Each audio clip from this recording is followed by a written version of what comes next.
Galatoomaa asham alaamanni isaanii mixinaa guddaa jaarsaaf jaarti hundi keessan kun Ritaa shodha televizyina Fanaatiin har'as weellisaa sirboota isaatiin jaalattaniin keessumattuu sirba Jiddaa Kiliippiidhaan yeroo jalqabaatiif gara uummataatti kan fide riitimiin isaa adda kan ta'e kuwaasaa jedhuun kan beektaniin Sayyoo mokonne yookaan Sayyoo xiqqaa waliin viidiyoo Ritaa keessatti beellama qabannee jirra. Sirboota haaraa 3-4 daddabalee fudhatama guddaa argateera. Adeemsa sirboota kanaa fi jiruuf jireenya isaa taphachaa yeroo bareedaa ni dabarsina. Gama ogummaa daayirektingiitiin naafuun gammachuu sagalee fi kaameraa Nimoonaa Ritaa qopheessaaf dhiyeessaa Ritaa Taaddalaa hanga xumura sagantaa keenyaan ufaan turaa isiniin jenna. Kan akkanatti na bareeche Abbukkii Pirootokool magaalaa Adaamaa gamoo Ooliyaar jalatti argama. Guddaa galatoomi jennaani. Ceesiftuu booda gaafa walitti deebinu Sayyoo xiqqaa waliin istiidiyoo keessatti sin eegaa. Nafaan bu'aa Ritaa Shoo.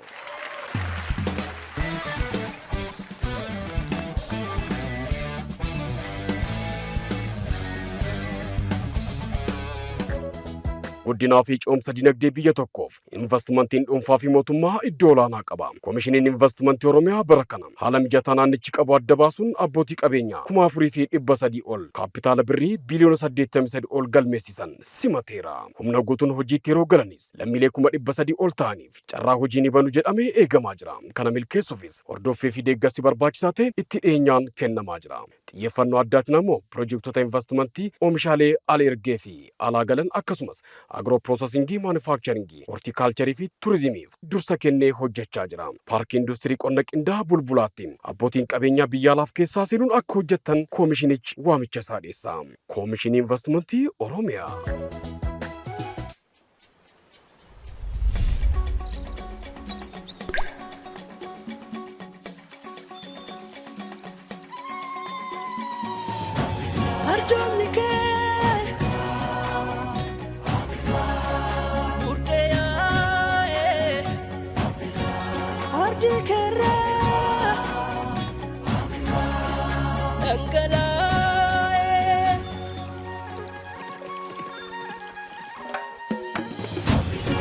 Madda jalqaba ilmaan namaa Afrikaa. Faayamtuu faaya maadhuma Afrikaa. Kuusaa albuudota uumamaa Afrikaa. Eebuu baaftaa akkasii dhandhame hundumaa. Bishaan Afrikaa. Bishaan Afrikaa. Bishaan Afrikaa. Bishaan Afrikaa. Yeroon kan Afrikaati. Abbaa taayitaa saayinsii, teekinooloojii fi quunnamtii odeeffannoo Oromiyaa. Hojii dameelee garaagaraa argannoowwan teekinooloojii fi saayinsii biyya keessaaf alaatiin deeggaruun misooma biyyaa ariifachiisaa jira. Qorannoo fi qo'annoo misooma dhaabbilee garaagaraa gaggeessaa jira. Misooma teekinooloojii, moosaajii fi appilikeeshinoota garaagaraa hojjechuun misoomaaf oolchaa jira. Amma immoo piroojeektiiwwan daataa seentar naannichaa bifa madaaluun piroojeektii Oromiyaa dijitaalessuu fi piroojeektii kaaffee saayinsii xiyyeeffannoo olaanaan hojjechaa jira. Kana malees teekinooloojiiwwan garaagaraa biyya keessaaf alaa barbaadee madaqsuun jiruuf jireenya hawaasa naannichaa akka fooyya'u hojiilee gurguddaa hojjeteera hojjechaas jira. Abbaa taayitaa saayinsii, teekinooloojii fi quunnamtii odeeffannoo Oromiyaa.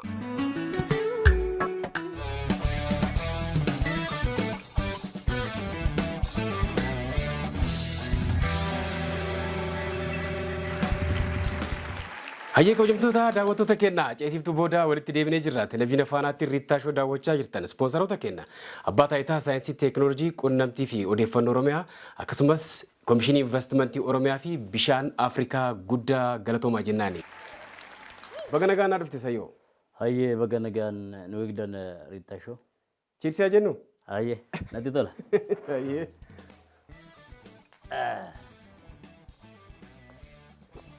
Sayyitti ummata aartii kana wajjin kan wal barte sirba kamin kuwaasa? Kuwaasa.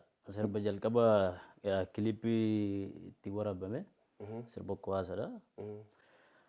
Kololaa kooyaa kololaa tiyya maaloo maalaan godhee wambalaaloo. Kololaa kooyaa kololaa tiyya maaloo maalaan godhee wambalaaloo. Kololaa koo moojoo gubbaayoon gallaaloo. Kololaa koo boosettirraa galma jaaroo. Kololaako ormi dhufe yoona waamu kololaako maaliif garaan keessinaare. Sayyoo. Ashaa jedha. Ashaa. Kuwaasa ammaa inni. Kuwaasa jechuun amma namoonni tokko tokko kuwaasa kana sirba Jiddaa jedhanii waamu. Sirba Jiddaati garuu Jiddaa keessatti sirbama. Kuwaasaan kuni moggaasa maqaa isaati. Sirba biraa osoo sirbaa jiranuu jechuudha. Amma sargiirras haa ta'u jechuun cidharra yaa ta'u waan biraas haa ta'u jigiirras haa ta'u gaafa sirban kuwaasatti nu jijjiiraa jedhan. Kuwaasaan kuni gaafa sirba kana walaloosaa tarreessanii booda kuwaasa ku kan jedhu tan argite ku kan jedhu tan irraa ka'eeti moggaasa maqaa isaa moggaa jechuudha. Achimarrattuu hodhu qurxaa waan jettu. Sirriidha. Tarii qurxiidha. Qurxa jechuun fakkeenyaaf geengoo uumanii taphatu. Geengoo uumanii gaafa taphatanii asii fi achitti wal ilaalanii walis sirbanii jechuudha. Dhiira fi dubartiis haa ta'u wal ilaalanii gaafa walitti sirban inni achii sun immoo amma suni afaanii fi sirba sana jedhee xumurutti hoo qurxa asirraan na laali jedhaan. Qurxa jechuun. Dagalee na laaliti waliin shubbisan jechuudha. Qurxa jechuun akkasii. Waan ajaa'iba waan bareedaa baay'ee. Hayyee sirbicha daawwannee walitti deebinee jirra. Sirba baay'ee kiliippiin isaallee bareeda akka ta'e deemsa tolaa akka jedhu sirriitti kavareejii miidiyaa sin arganne sooshaal miidiyaa irratti akka haga barbaadamu haga kiliippichaan deemne sababiin isaa maaliif booda irratti sirba kanallee affeerree uummanni akka ilaalu nu goona. Garuu sirboonni al tokko baay'ee tokkotti dhamaame osoo haga eegamanitti osoo hin ta'in sirboonni immoo akka laayootitti hojjetaman uummata biratti baay'ee tokko fudhatama haalitti argatanii jira. Maanni mee waa'ee sirba kanaa xiqqoonatti himi? Sirboota amma fakkeenyaaf sirboota na hojjedhe kana keessatti maallaqa qabaadhiti miti. Garuu uummata kana waan sirraa eeggamuun goota. Waan sirraa eeggamuun goota yookaan maallaqa itti argadhee miti amma ammaatti waan hojjechaa jiru kanarratti maallaqa itti argadhee yookaan maallaqa qabaadhee miti kanan hojjedhu. Artistoonni Oromoo hunduu hin beekama. Waan irraa eeggamu nan godha. Uummanni immoo waan isarraa eeggamu hin godha. Garuu sirbi deemsa tolaa jedhamu kun kiliippii bareedaadha. Sirbichillee bifa bareedaadhaan ta'een hojjetame waan ta'eef hawaasicharraa waan al takka hojii hojjettee bu'aa yookaan maallaqa itti argachuu dhabdullee waan ati itti faayye tokko uummata biratti sirriitti akka qaqqabu gochuu irratti hawaasichi miidiyaaleen gahee qabu. Hawaasni ammootu yuutuubiidhaanis sooshaal miidiyaa garagaraadhaan sirba san aadaa ofiitti waan ta'eef ilaalee sheerii fi laayikii gochuudhaan wal cinaa dhaabachuun barbaachisaa waan ta'eef sirba kana xiqqoo ishii daawwattoota keenya affeerree sirbicha achumaan illee kan hin agarre illee warreen jiraatan akka ilaalaniif sitti tolame. Natti tola. Siddise yaasi abaaran baraalattu. Mergise dhugaa namaa nookattu. Sayyoo sirba baay'ee ajaa'iba ta'edha.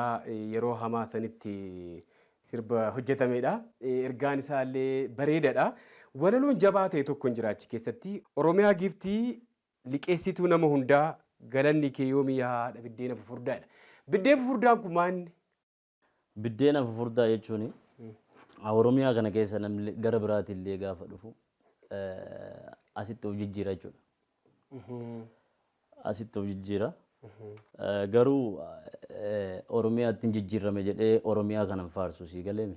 Oromiyaan kun Oromiyaa guddaadha, bal'aadha, qabeenya qabdi. Biddeena fufurdaa jechuun Oromiyaan kun wanni dhabeen jiru. Hawaasa sabaaf sablammii hundallee simattee jira. Hin hammataa qabeenyaan illee qabeenya uumamaatiin illee hedduu waan gurguddaa of keessaa qaba. Sanumarraan ka'ee tanani biddeena fufurdaa jedhee achirraa ka'ee tanani. Biddeena fufurdaa jennaan baadiyyaa keessatti yoo ilaaltee jiraatte biddeena haphii kana toshuun safuudha.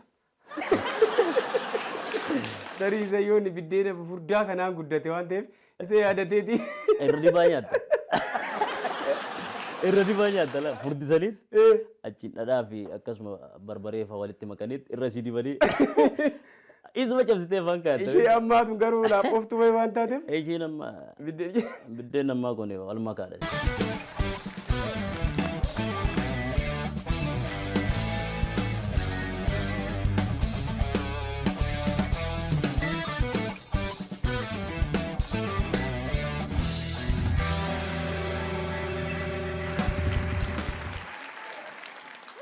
Hayyee sirbicha daawwannee walitti deebinee jirra. Riqicha jaalalaa sirba kee reegeessan seenaadhuma isaa sirbee sayyoonii waan jedhamu tokkos dhagee jira. Sirriidha? Sirbicha hiriyaa kiyya tokko jira. Mucayyoo akka malee jaalatu jira. Ishiinis akka malee jaalatu ture. Isuma biraa biyya alaa deemte mucayyittiin. Warri ishee akka isa wajjiniin hin jiraanne waan barbaadaniif gaafa ishiin biyya alaa kana deemtu maallaqa fa'aa itti ergiteedhanii inni nama biraa fuudhee nama biraa wajjin jiraachaa jira jedhanii akka malee mucayyoo hin dhibamte mucayyoon osoo achiin turin deebite hin dhibamte mucayyoos. Achirraan ka'ee tana waan kana hojjedhe jechuudha. Seenaa dhugaa hiriyaa keessatti jechuudha. Seenaa dhugaa sirba irratti ibsuun sirbaan ibsuun garaagarummaa isa yookaan immoo wanta addisa taasisu maali? Seenaa dhugaa ibsuun siifillee yoo sirratti waan sun sirratti kan hojjetamu ta'e siifillee sii ba'a. Gaafa weelluu kanaan ibsitu sii ba'a yookaan immoo nama sanaafillee gaafa ati weellistee ittiin ibsitu isaafillee hin ba'aaf wanti sun beekta. Amma tokko hin ba'aafi waan aarii yookaan wanti itti dhagahamu sun irraa hir'ata jechuudha. Sababa sanaan gaafa fakkeenya akka fakkeenyatti fuddaa atamma gaafa waa aartee nama san gaafa argachuu dhabdu nama wayiitti akkana ta'e gaafa dubbatte sirraan irratu fakkeenya waan sanaati jechuudha. Guddaa galatoomii Sayyoo. Hayyee kabajamtoota daawwattoota keenyaa ceesiftuu booda gaafa walitti deebinu marsaa lammaffaa gaaffilee xiinsammuudhaan Sayyoo ni qorra. Rita show erguun naqina.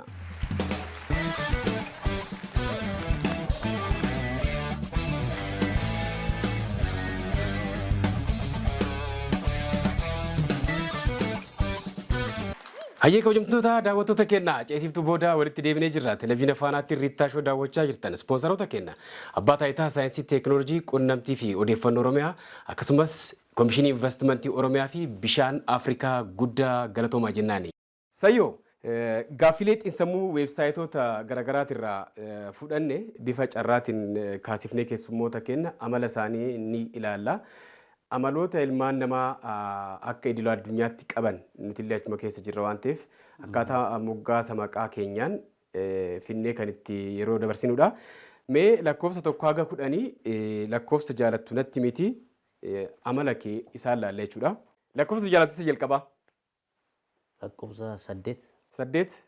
Laaftar nama kolfuu taphachuu jaalatu. Sirri.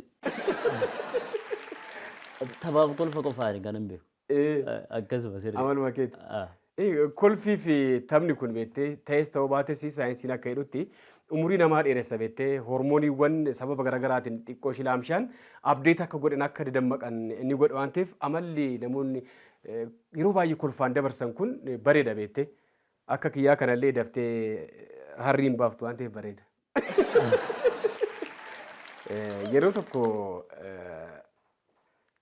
waltajjii tokko irratti waan na ajaa'ibuuf hiriyaa keenya tokkotu sirbuudhaaf gaafa gara waltajjii ba'u akkuma sirbicha jalqabee sirba jaagamaa Taaddalaa Sirbaayyuu lookoo bulloo okoo jennaani jenereetarri ibsaan dirgim jedha eenyu sabboon seenaa jirnatti si'a 3 irratti cite si'a 4 irratti cite jedhanii lookoo bulloo gaafa jalqabu lookoo bulloo to gaafa jedhu ibsaan irratti dirgim ammas gaddee lookoo bulloo ibsaan irratti baddan arfafa irratti bannaan lookoo bulloon diddee lookoo bulloo lookoo bulloon diddee jijjiira baga gara ani gara dhagee garuu waltajjii cinaa jirtaayyuu yeroo sadi moo yeroo afur dinnaan lookoo bulloon diddee baqa kootu bu'ii jetteedha. Kolfaan baay'ee tokko tasa waan ati dubbattu nama baay'ee akka waarsu nan beeka. Amalli kee kun sirriitti ibsa. Lakkoofsa lammaffaa carraa lammaffaa irratti hima. Carraa lammaffaa lakkoofsa 4. Rakkoo yookaan immoo waa dogoggoranii ergasii garuu ni gaabbu ni deebi'uu ja'a. Sirriidha. akka ajaa'ibaatti namallee yoo mufachiiste natti dhagahama deebi'ee maafan akkas godhee. Waanuma amala kooti. Amala keeti. Al tokko dhugaan osoo isa bira hin jirre osoo beekuu badiirra dhaabatee erga waa balleessee booda ergasiis namni hin gaabbine hin jira. Sun sirrii miti. Carraa itti aanu. Lakkoofsa 2. Zainoo haat kaamnee kist waan uumamuudhaaf deemu dursanii ni beekudha. Ati ayyaantudha? Waan ajaa'ibaati. Waan ana hin dubbadhu garuu sammuu keessatti nan yaada waan sana jechuudha. Waan uumamuudhaaf deemu tokko si garsiisa. Ta'uu dhiisuu danda'a waan jedhuuf namatti hin dubbadhu. Ofuma kiyya keessatti qabee gaafa waan sun garuu ta'uun arga beekta. Dhugaa dubbachuudha. Waa'ee kiyyaallee naa laalime. Isa dhumaa? Isa dhumaa lakkoofsa 6. Sociable. Hawaasummaa irratti akkabate. Hawaasummaa irratti laafina nan qaba xiqqoo ishee. Garuu walitti dhufeenya namaan sirriitti nan qaba. Yaa. Nan beekesa. Nama baay'ee walitti dhiyaadha. Garuu hin beeku. Amala keessa sirrii. Ani illee nan beeku waan ta'eef. Galatoomi Sayyoo. Kabajamtoota daawwattoota keenya ceesiftuu booda gaafa walitti deebinu marsaa isa xumuraa marsaa sadaffaa mallattoodhaan ibsuudhaan Sayyoon dandeettiin waa ilaalee hubachuusaa maal fakkaata akka jedhu ni qorraani. Ritaa Shoo televezyiina Faanaatiin daawwachaa jirtan.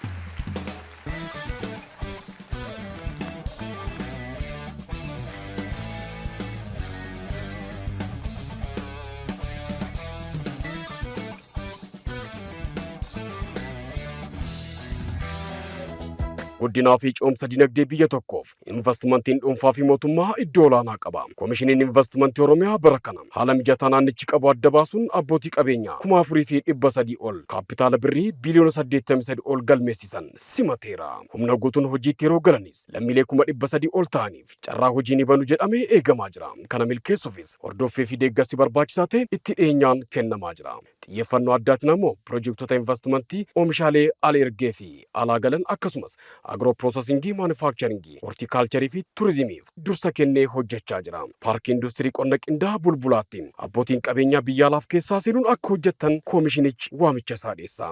Koomishinii investimentii Oromiyaa.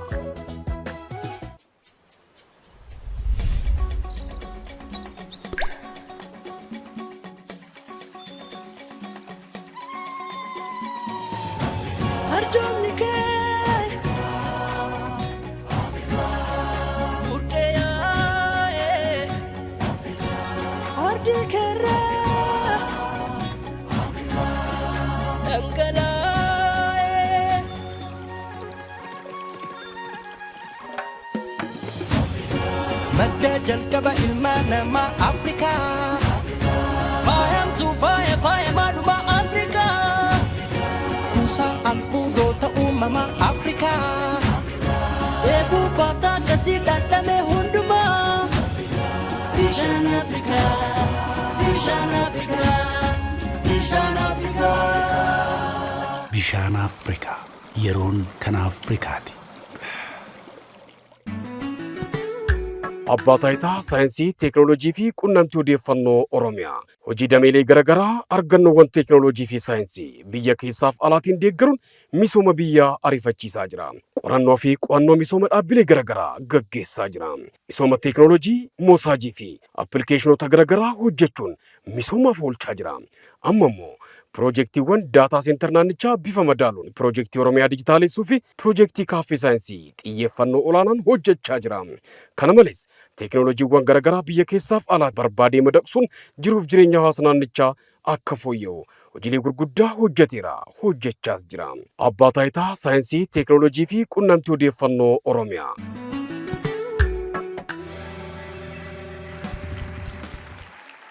Hayyee kabajamtoota daawwattoota keenyaa ceesiftuu boodaa walitti deebinee jirra. Televezyiina Faanaatiin Ritaa Shoo daawwachaa jirtan. Marsaa sadaffaa irratti argamna. Ispoonsaroota keenyaa Abbaa taayitaa saayinsii, teekinooloojii, quunnamtii fi odeeffannoo Oromiyaa, Koomishinii investimentii Oromiyaa fi bishaan Afrikaa guddaa galatoomaa jennaani. Sayyoo marsaa sadaffaa irratti argamna. Seera jiru ceesiftuu gidduutti sitti mee jira waan ta'eef irra deebi'u suuraawwan kana akkasumatti naa qabda. Kanaaf achi suuraa isa jalqabaa.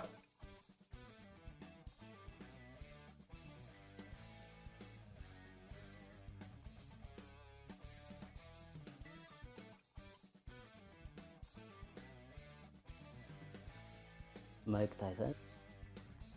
Muhammad Ali.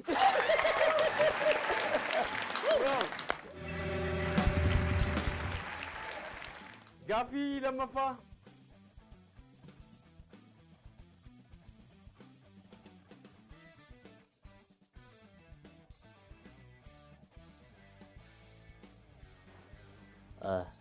Xurunesh. Daraartu tu. Qananiisa Baqqalaa. Biraanii Adaree.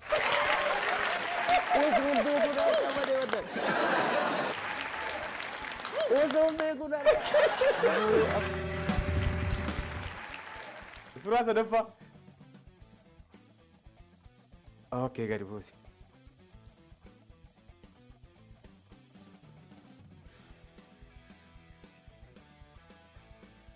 Waaqa guutuu. Taddasa Birruu. Agariitu.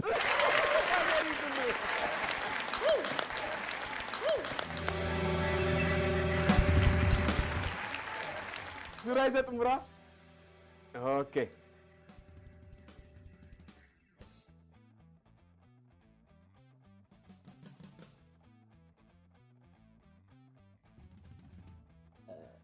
Lammaa Magarsaa. Dandeettii waa hubachuu ajaa'ibaati. Sayyoo guddaa galatoomne. Mee sagantaa keenya gara xumuruu jirra waan ta'eef wanta haaraa maal hojjechaa jirta? Albama Oromoo jalqabeen jira. Okay. Isarran jira. Namoota tarii galateeffattu soo jiraate ergaa dabarsitu soo yoo jiraate carraasii kenna. Namoota hedduudha hiriyoottan kiyya hundumtuu waa galatooman uummanni Oromoo waa galatoomani. Taansee Rita show aartii Oromoo kana keessatti baay'ee dhamaa turte. Uummanni Oromoo hin beeka karaa hundaan dhamaa turte waan ta'eef ammallee waan gaarii jalqabdee kanumaan itti fufii uummanni kun si deeggaruu qabanii waan kun si qofaaf osoo hin ta'in uummata bal'aadhaaf hojjechaa jirta waan ta'eef dhuunfaa keetu waan ta'eef mootummaas haa ta'u miti mootummaas haa ta'u osoo si deeggaranii bareeda hin jedha. Asumarraan hedduu galatoomii ulfaadhu jedha. Waamicha keenya kabajee istiidiyoo Ritaa argamuudhaan yeroo bareedaa waan wajjin dabarsteef guddaa galatoomne. Hajee kabajamtoota daawwattoota keenya turtiin Sayyoo xiqqaa Sayyoo Mokonnin waliin taasifne kana fakkaata. Torban keessummaa kabiraa taphoota babbareedoo kanneen biroo waliin walitti deebina. Gama ogummaa daayirektingiitiin naafuun gammachuu ogummaa sagalee fi kaameraatiin Nimoonaa Ritaa qopheessaaf dhiyeessaan Ritaa Taddalaan ture. Hanga torbanii waraanaa bulaa.